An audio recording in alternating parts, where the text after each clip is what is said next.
नमस्कार दोस्तों, कहानियाँ दिल से में आपका स्वागत है। आज हम सुनेंगे शिव जी और पार्वती माँ की अनोखी प्रेम कहानी। सावन का महीना चल रहा है और अगर हम शिव जी और पार्वती माँ की प्रेम कहानी न सुने तो कुछ अधूरा सा रह जाएगा।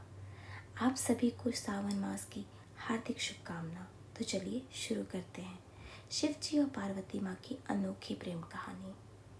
शिव जी और पार्वती माँ की प्रेम कहानियाँ भारतीय पौराणिक कथाओं में अद्वितीय स्थान रखती है।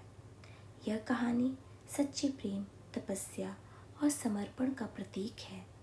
प्रारंभ में शिव जी का विवाह सती से हुआ था, जो राजा दक्ष की पुत्री थी।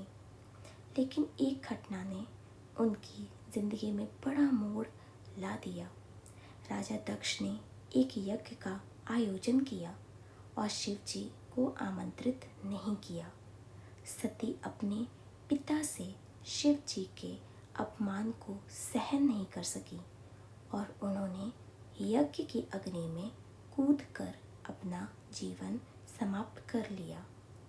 शिव जी इस घटना से अत्यंत दुखी हो गए और उन्होंने संसार से विरक्त होकर कैलाश पर्वत पर तपस्या में लीन हो गए। सती ने पुनर्जन्म लिया और पार्वती के रूप में हिमालय पर्वत के राजा हिमवान और रानी मेनका की पुत्री के रूप में जन्म लिया। पार्वती बचपन से ही शिव जी की भक्त थी और उनके मन में एक ही इच्छा थी कि वे शिव जी को अपना पति बनाएं। उन्होंने शिव जी को प्राप्त करने के लिए कठोर तपस्या की। पार्वती की तपस्या इतनी कठोर थी कि देवताएं और ऋषि मुनि भी उनकी निष्ठा को देखकर प्रभावित हो गए। अंततः उनकी तपस्या से प्रसन्न होकर शिव जी ने उन्हें दर्शन दिए और उनकी भक्ति एवं समर्पण को स्वीकार करते हुए उन्हें अपनी अर्धांगिनी बनाने का वचन दिया। शिव जी और पार्वती का विवाह एक भव्य समारोह में संपन्न हुआ, जिसमें सभी देवता और ऋषि मुनि शामिल हुए।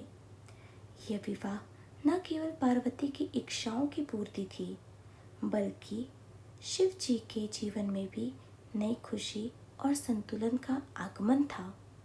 इस प्रकार शिव जी और पार्वती माँ की प्रेम कहानी एक आदर्श उदाहरण है कि सच्चा प्रेम और समर्पण हर कठिनाई को पार कर सकता है और ईश्वर की कृपा से साकार हो सकता है। उनकी प्रेम कहानी आज भी सभी भक्तों के लिए प्रेरणा का स्रोत है। अगर आपको मेरी कहानी पसंद आई हो तो इस कहानी को जितना हो सके अपने दोस्तों के साथ, परिवार वालों के साथ शेयर करिए। पसंद आई हो तो लाइक करिए। मेरे इस चैनल पे इसी तरह से छोटे छोटे प्यारे प्यारे से लव स्टोरीज, कहानियाँ आती रहेंगी। पसंद आए तो सब्सक्राइब करिए। बहुत बहुत धन्यवाद और सावन मास आप